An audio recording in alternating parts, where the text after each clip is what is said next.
സമാധാനം നിങ്ങളോടുകൂടെ.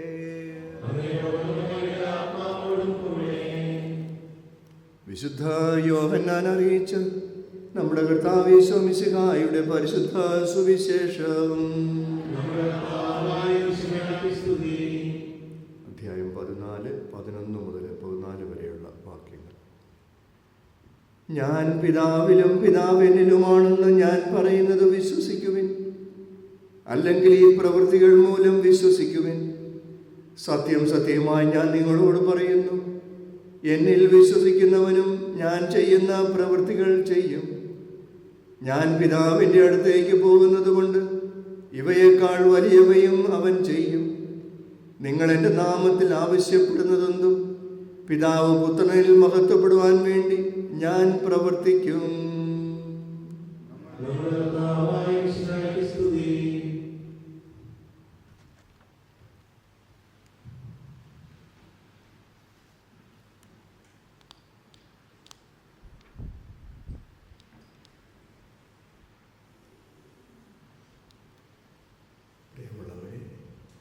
ഇന്നത്തെ തിരുവചന ഭാഗമാണ് നമ്മൾ വായിച്ചു കേട്ടത്.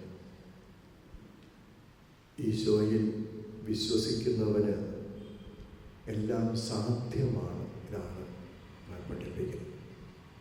വിശ്വാസിക്ക് എല്ലാം സാധ്യമാണ്, ഈശോയിൽ വിശ്വസിക്കുന്നവന്. അത് നമ്മളെക്കുറിച്ചാണ് പറയുന്നത്, അല്ലേ? നമ്മളാ വിശ്വാസികൾ എന്ന് പറയുന്നത്. ഈശോയിൽ വിശ്വസിക്കുന്നവരെന്ന് പറയുന്നത് നമ്മളാണ്. നമുക്കെല്ലാം സാധ്യമാണ് എന്ന് ഈശോ നമ്മെ പഠിപ്പിക്കുകയാണ്. ഈശോ ചെയ്ത കാര്യങ്ങളൊക്കെ വിശ്വസിക്കുന്ന ഒരാൾക്ക് ചെയ്യാൻ സാധിക്കും. അതിനേക്കാളും വലിയ കാര്യങ്ങളും ചെയ്യാൻ സാധിക്കുമെന്നാണ്. കാരണം താൻ പിതാവിൻ്റെ പക്കലേക്ക് പോകുന്നു. അപ്പോൾ നിങ്ങൾക്ക് ഞാൻ ചെയ്തതിനേക്കാളും കൂടുതൽ കാര്യങ്ങളൊക്കെ നിങ്ങൾക്ക് ചെയ്യാൻ സാധിക്കും, വിശ്വാസം ഉണ്ടെങ്കിൽ. ആ ഒരു കണ്ടീഷൻ അവിടെയുണ്ട്. വിശ്വാസമുണ്ടെങ്കിൽ നമുക്കെല്ലാം ചെയ്യുവാനായിട്ട് സാധിക്കും. നമ്മളെ മംഗലവാർത്ത വേളയിൽ മറിയത്തോട് മാലാഖ പറയുന്നുണ്ട്, ദൈവത്തിന് അസാധ്യമായിട്ടൊന്നുമില്ല. അപ്പോൾ ദൈവത്തിൽ വിശ്വസിക്കുന്ന ഒരു വ്യക്തിക്ക് ഒന്നും അസാധ്യമല്ല. ദൈവം അവനിലെ അവളിലെ എന്തും ചെയ്യും. ദൈവത്തിൽ വിശ്വസിക്കുക, ദൈവത്തിന് വിട്ടുകൊടുക്കുക എന്നുള്ള ഒരു കണ്ടീഷനാണ്. സാധാരണ വിശ്വാസത്തെക്കുറിച്ചൊക്കെ നമ്മൾ പറയുന്നതാണല്ലേ. വിശ്വാസം എന്ന് പറഞ്ഞാൽ പ്രത്യേകിച്ചും കാറ്റക്കിസം ഓഫ് ദി കാത്തലിക് ചർച്ചിലെ പഠിപ്പിക്കുന്നതാണ്. നമ്മുടെ ബുദ്ധിയെയും മനസ്സിനെയും ഒക്കെ പരിപൂർണമായിട്ട് ദൈവത്തിന് സമർപ്പിച്ച് ദൈവത്തിൻ്റെ ആ ഹിതത്തിനനുസരിച്ച് ജീവിക്കുക എന്നുള്ളതാണ് വിശ്വാസമെന്ന് 142-ലും 143-ലും ഒക്കെ പഠിപ്പിക്കുന്നത് അങ്ങനെയാണ്. അപ്പോൾ ദൈവത്തിൻ്റെ ഇഷ്ടത്തിന് നമ്മെ തന്നെ സമർപ്പിച്ച് ആ ഇഷ്ടത്തിനനുസരിച്ച് നമ്മൾ ജീവിക്കുക. അതോടൊപ്പം തന്നെ നമ്മുടെ ബുദ്ധിയെയും മനസ്സിനെയും ഒക്കെ സമർപ്പിച്ചുകൊണ്ട് ആ ഹിതത്തിന്, ആ സമർപ്പണത്തിന് അനുസൃതമായിട്ട് ജീവിക്കുവാനുള്ള ഒരു വിളി, ദാറ്റ് ഈസ് ഫെയ്ത്ത്. വിശ്വാസം എന്ന് പറയുന്നത് അതാണ്. അപ്പോൾ അങ്ങനെ പരിപൂർണമായിട്ട് മറിയത്തെ സംബന്ധിച്ചുള്ളൂ. മറിയം പറഞ്ഞു, ഇത് കഴിഞ്ഞിട്ട് മറിയം പറഞ്ഞു, ഞാൻ കർത്താവിൻ്റെ ദാസി. 38-ാമത്തെ വാക്യത്തിൽ നമുക്കറിയാം, ഞാൻ കർത്താവിൻ്റെ ദാസിയാണ്, അവിടുത്തെ തിരുവിഷ്ടം എന്നിൽ നിറവേറട്ടെ. പരിപൂർണമായിട്ട് സമർപ്പിച്ചപ്പോൾ, ദൈവഹിതത്തിന് പരിപൂർണമായിട്ട് വിട്ടുകൊടുത്തപ്പോൾ അസാധ്യമായ കാര്യം മറിയത്തിൽ ദൈവം ചെയ്യുകയാണ്. പുരുഷ ബന്ധമില്ലാതെ ദൈവത്തിൻ്റെ ആത്മാവിൻ്റെ ആവാസത്താൽ പുത്രനായ ഈശോ ജന്മമെടുക്കുന്നു. അപ്പം അത് ദൈവത്തിന് മാത്രം സാധ്യം. അതുപോലെ ഓരോ കാര്യങ്ങൾ ഇപ്പം മറിയം അങ്ങനെ പറഞ്ഞെങ്കിൽ മറിയത്തിന് തൻ്റെ ജീവിതത്തിൽ സംഭവിക്കാവുന്ന കാര്യങ്ങളൊക്കെ മറിയം മനസ്സിൽ ഓർത്തുകൊണ്ടായിരിക്കും പറഞ്ഞത് കർത്താവിൻ്റെ ദാസി എന്ന് പറഞ്ഞു. അപ്പോൾ അത് പരിപൂർണ സമർപ്പണത്തിൻ്റെ മുൻപിൽ നമ്മുടെ കാര്യങ്ങളൊന്നും നമുക്കൊരു തടസ്സമാകരുത്. എൻ്റെ പ്രശ്നങ്ങളോ എൻ്റെ പ്രയാസങ്ങളോ എൻ്റെ ചിന്താഗതികളോ എൻ്റെ കാര്യങ്ങളോ ഒന്നും എൻ്റെ ജോലിയോ ഒന്നും ആ സമർപ്പണത്തിനൊരു തടസ്സമാകരുത്. അപ്പോൾ ആ ഒരു കാര്യം നമ്മൾ എപ്പോഴും ഓർക്കുക. നമ്മൾ പലപ്പോഴുമൊക്കെ നമ്മുടെ ജീവിതത്തിൽ ഇപ്പോൾ ഒരു മാരകമായ രോഗങ്ങൾ ഉണ്ടാകുന്നു, അല്ലെങ്കിൽ കടം ഇങ്ങനെ വർദ്ധിച്ചു വരുന്നു, സാമ്പത്തിക പരാജയങ്ങൾ ഉണ്ടാകുന്നു, ഉദ്ദേശിക്കുന്ന പോലെ ആഗ്രഹിക്കുന്ന പോലെ ചിലപ്പോൾ ജോലിയൊന്നും കിട്ടുന്നില്ല, ചിലപ്പോൾ ജോലിയിൽ പ്രൊമോഷൻ കിട്ടുന്നില്ല. ഇങ്ങനെയൊക്കെയുള്ള പ്രശ്നങ്ങളുടെ മുമ്പിൽ നിൽക്കുമ്പോഴേ നമ്മുടെ വിശ്വാസം എന്താണ്, നമ്മുടെ സമർപ്പണം എങ്ങനെയാണ് എന്നൊന്ന് ചിന്തിച്ച് നോക്കുന്നത് നല്ലതാണ്. നമ്മുടെ വിശ്വാസത്തെക്കുറിച്ചൊക്കെ കൂടുതൽ ചിന്തിക്കുമ്പോൾ ഫിലോസഫേഴ്സൊക്കെ പറയാറുണ്ട്, തത്വശാസ്ത്രജ്ഞന്മാരൊക്കെ പറയാറുണ്ട്, it's a leap into the darkness എന്നൊക്കെ പറഞ്ഞ് പഠിപ്പിക്കാറുണ്ട്. അന്ധകാരത്തിലേക്ക് ഒരു എടുത്ത് ചാട്ടമാണ് എന്ന് പറഞ്ഞാൽ അതാ വിശ്വാസം. നമ്മൾ ബൈബിളിൽ പഠിപ്പിക്കുന്നുണ്ട്, എബ്രായ ലേഖനത്തിലെ 2 കാര്യങ്ങളോടെ പറയുന്നുണ്ട്. കാണപ്പെടാത്തവ ഉണ്ട് എന്ന ബോധ്യം, പിന്നെ പ്രത്യാശിക്കുന്നവ ലഭിക്കുമെന്ന ഉറപ്പ്. ഈ 2 കാര്യമാണ് വിശ്വാസം. അതിനകത്തെല്ലാം നമ്മൾ ചിന്തിച്ചാൽ ധ്യാനിച്ചാൽ അതിനകത്തെല്ലാ കാര്യങ്ങളുമുണ്ട്. നമ്മൾ പ്രത്യാശിക്കുന്ന നിത്യജീവൻ, ദൈവരാജ്യം നമുക്ക് ലഭിക്കും എന്ന ഉറപ്പ്. ആ ഉറപ്പിനനുസരിച്ച് ജീവിക്കുക. എനിക്ക് എൻ്റെ തമ്പുരാൻ ഒരു നിത്യജീവൻ, ദൈവരാജ്യം വാഗ്ദാനം ചെയ്തിട്ടുണ്ട്.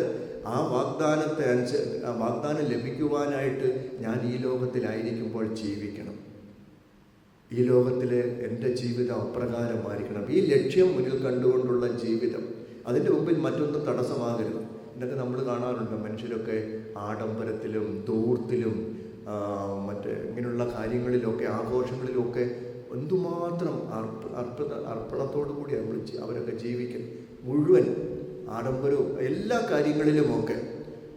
ഇപ്പം ഈ ആഡംബരവും ധൂർത്തും ഒക്കെ കണ്ടാൽ ഇവിടം കൊണ്ടൊക്കെ തീരുമോയെന്ന് ചിലപ്പോൾ സംശയിച്ചു. ചിലരുടെയൊക്കെ ജീവിതം കണ്ടാൽ ഇവിടം കൊണ്ടൊക്കെ തീർക്കുന്നതാണോ ഇവരുടെ ജീവിതം? ഇതിനപ്പുറത്ത് മറ്റൊരു ജീവിതമുണ്ടോ? അതിന് അത്രയേറെ ഈ ലോകത്തിലെ, നമ്മളെ ചെറുപ്പക്കാരുടെ ഭാഷയിൽ പറഞ്ഞാൽ അടിച്ച് പൊളിച്ച് അല്ലേ മിന്നി നടക്കുന്ന ഒരു രീതി ഇന്ന് ചെറുപ്പക്കാരുടെ ജീവിതത്തിൽ മാത്രമല്ല, മുതിർന്നവരുടെ ജീവിതത്തിലുമൊക്കെ ഇങ്ങനെ ഒരു രീതി കാണുമ്പോഴേ ഇവർക്ക് ഈ ലോകത്തിൽ മാത്രമാണോ പ്രത്യാശയുള്ളത്? ഇതിനപ്പുറം തമ്പുരാൻ വാഗ്ദാനം ചെയ്തിരിക്കുന്ന, തമ്പുരാൻ നേടിത്തന്നിരിക്കുന്ന ഒരു ദൈവരാജ്യം. യോഹന്നാൻ്റെ സുവിശേഷം നമ്മൾ വായിക്കുന്നുണ്ടല്ലോ, ഞാൻ ദൈവരാജ്യം നിങ്ങൾക്കായിട്ട് ഒരുക്കാൻ പോവുകയാണ് എന്താ ശിഷ്യന്മാരോട് പറഞ്ഞത് 14-ാമത്തെ അധ്യായത്തിൽ. ഞാൻ നിങ്ങൾക്കായിട്ട് ഒരു സ്ഥലം ഒരുക്കുവാൻ പോകുന്നു. ആ സ്ഥലം ഒരുക്കി കഴിഞ്ഞ് തിരിച്ചു വന്ന് നിങ്ങളെയും കൂട്ടിക്കൊണ്ട് ഞാൻ ആയിരിക്കുന്നിടത്ത് നിങ്ങളും ആയിരിക്കേണ്ടതിന് ഞാൻ കൂട്ടിക്കൊണ്ട് പോകും.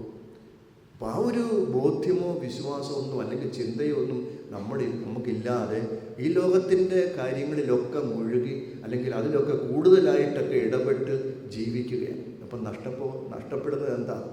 നമുക്കായിട്ട് വാഗ്ദാനം ചെയ്യുന്ന വലിയ നിധി, ദൈവരാജ്യം. അതുകൊണ്ട് വിശ്വാസത്തിൻ്റെ ഭാഗമാണ്. എൻ്റെ തമ്പുരാൻ എനിക്ക് നിത്യജീവൻ വാഗ്ദാനം ചെയ്തിട്ടുണ്ട്. ആ നിത്യജീവനെ മുന്നിൽ കണ്ടുകൊണ്ട് ഈ ലോകത്തിൽ എൻ്റെ ജീവിതം ഞാൻ ക്രമപ്പെടുത്തണം. രണ്ടാമത് പറയുന്നത്, കാണപ്പെടാത്ത സത്യമുണ്ട്. എന്താ അത്? ദൈവം. എൻ്റെ ജീവിതത്തിൽ എനിക്ക് ദൈവത്തെ കാണാൻ, ബാഹ്യമായ നേത്രങ്ങൾ കൊണ്ട് കാണാൻ പറ്റില്ലെങ്കിലും അവിടുന്ന് എൻ്റെ കൂടെയുണ്ട്, എൻ്റെ ജീവിതത്തിലുണ്ട്. എന്ത് പ്രശ്നങ്ങളുണ്ടായാലും ഇതെല്ലാം ദൈവം അറിയുന്നുണ്ട്. ദൈവം അറിയാതെ എൻ്റെ ജീവിതത്തിലൊന്നും സംഭവിക്കുന്നില്ല. ആ ഒരു ബോധ്യം നമ്മെ നയിക്കും. ചിലരൊക്കെ ഇങ്ങനെ ചില പ്രശ്നങ്ങളുടെ മുമ്പിലൊക്കെ പതറി തകർന്നൊക്കെ നിൽക്കുന്ന കണ്ടിട്ട് എന്താ ഇനി എന്തെന്നൊക്കെ ചിന്തിച്ചിങ്ങനെ പതറി നിൽക്കുന്ന, തകർന്നടിഞ്ഞ ജീവിതത്തിൻ്റെ ഒക്കെ രീതിയിലൊക്കെ മുന്നോട്ട് പോകാം. പക്ഷെ ആ ഒരു അവസരങ്ങളിലുമൊക്കെ എന്നെ നയിക്കുന്ന ഒരു ദൈവം, എൻ്റെ കൂടെ ദൈവമുണ്ട്. ആ ദൈവമെല്ലാം അറിയുന്നു. ഒപ്പം പൗലോസ്ലീഹ പറയുന്ന കണക്കെ ആ ദൈവമെല്ലാം എൻ്റെ നന്മയ്ക്കായിട്ട് ക്രമീകരിച്ചു തരും. ജീവിതത്തിലെ പ്രശ്നങ്ങളും പ്രതിസന്ധികളും ഒക്കെ ഉണ്ട്. പക്ഷെ ആത്യന്തികമായിട്ട് അതെല്ലാം എൻ്റെ നന്മയ്ക്കായിട്ട് എൻ്റെ നല്ല ദൈവം പരിണമിപ്പിക്കും എന്ന ബോധ്യം. അപ്പം ഈ ഒരു ചിന്ത അടിസ്ഥാനമായിട്ട് നമ്മുടെ ജീവിതത്തിൽ വേണം. അപ്പം ഇങ്ങനെയുള്ള ഒരു ജീവിതം നയിക്കുന്ന വ്യക്തിക്ക് ദൈവം എൻ്റെ കൂടെയുണ്ട്, ആ ദൈവം എന്നെ നയിക്കുന്നുണ്ട് എന്നുള്ള ബോധ്യമുള്ള വ്യക്തിക്ക് തീർച്ചയായിട്ടും വലിയ വലിയ കാര്യങ്ങളൊക്കെ ചെയ്യാൻ സാധിക്കും. ഈശോ ചെയ്തതുപോലെ. അതായത് ഇന്നത്തെ സുവിശേഷത്തിൽ പറഞ്ഞത് വിശ്വസിക്കുന്നതിനെല്ലാം സാധ്യമാണ്. നീ വിശ്വസിക്ക്, നിൻ്റെ കൂടെ ദൈവമുണ്ട്, നിൻ്റെ ജീവിതത്തെ നയിക്കുന്ന ദൈവമാണ്. നിൻ്റെ ജീവിതത്തിൽ എന്തെല്ലാം പ്രശ്നങ്ങളൊക്കെ വന്നാലും അവിടെ എല്ലാം മുന്നിൽ നിന്നുകൊണ്ട് നിന്നെ ദൈവം നയിക്കും, ദൈവം ശക്തിപ്പെടുത്തും. അതുകൊണ്ട് നീ പരിപൂർണമായിട്ട് ദൈവത്തിന് സമർപ്പിക്കുക. അതാണ് തത്വശാസ്ത്രജ്ഞന്മാരൊക്കെ പറഞ്ഞാൽ leap into the dark. നമുക്കൊന്നും ബോധ്യമില്ല, എങ്കിലും എനിക്കൊരു ചിന്തയുണ്ട്, ഒരു ബോധ്യമുണ്ട്. എൻ്റെ ദൈവം എനിക്കെല്ലാം നന്മയ്ക്കായിട്ട് ക്രമീകരിച്ച് തരും. അപ്പോൾ ആ ബോധ്യത്തിൽ ജീവിക്കുവാനായിട്ടാണ് നമ്മോട് ഈശോ പറയുന്നത്. പരിശുദ്ധ അമ്മ അതാ ചെയ്തത്. കർത്താവിൻ്റെ ദാസി എന്ന് പറഞ്ഞ് ഒരു ബ്ലാങ്ക് ചെക്ക് എഴുതി മാലാഖയ്ക്ക് കൊടുക്കുകയായിരുന്നു. ഇതാ ഞാൻ തയ്യാറാണ്, എന്തും വന്നോട്ടെ, എൻ്റെ ജീവിതത്തിൽ എന്ത് പ്രശ്നങ്ങളും വന്നോട്ടെ, ഔസേപ്പ് പിതാവ് ഉപേക്ഷിച്ചു വിട്ട് പൊക്കോട്ടെ, അല്ലെങ്കിൽ ഈ യഹൂദ ജനം എന്നെ കല്ലെറിഞ്ഞു കൊള്ളട്ടെ, എന്തും വന്നോട്ടെ, ഞാനെല്ലാം തയ്യാറാണ് സ്വീകരിക്കാൻ. ആ ഒരു മനോഭാവത്തോടെയാണ് അമ്മ പറഞ്ഞത്, ഞാൻ കർത്താവിൻ്റെ ദാസി. അപ്പോൾ ഈ ഒരു ബോധ്യം പ്രിയമുള്ളവരെ നമുക്കുമൊക്കെ വേണം. നമ്മുടെ ധ്യാനത്തിലൂടെയും ജീവിതത്തിലൂടെയും ഒക്കെ നമ്മൾ നേടിയെടുക്കേണ്ടതാണ്. അപ്പോൾ ഈ ബോധ്യമുണ്ടെങ്കിൽ കുറച്ചെങ്കിലുമൊക്കെ നമ്മുടെ ജീവിതത്തിലെ പ്രശ്നങ്ങളുടെയൊക്കെ മുമ്പിൽ നമുക്ക് പിടിച്ചു നിൽക്കാനായിട്ട് സാധിക്കും. പ്രത്യേകിച്ച് ഇന്നത്തെ കാലത്തൊക്കെ ഒത്തിരി പ്രതിസന്ധികളൊക്കെ ജീവിതത്തിലുണ്ട്. വ്യക്തി ജീവിതത്തിലും കുടുംബത്തിലും സമൂഹത്തിലുമൊക്കെ ഒത്തിരി പ്രതിസന്ധികളുണ്ട്. അപ്പോൾ അവിടെയൊക്കെ നമുക്ക് പിടിച്ചു നിൽക്കാൻ സാധിക്കുന്നത് ഈ വിശ്വാസമാണ്. എൻ്റെ ദൈവം എൻ്റെ കൂടെയുണ്ട്, ആ ദൈവം എൻ്റെ എല്ലാം നന്മയ്ക്കായിട്ട് ക്രമീകരിച്ചു തരും.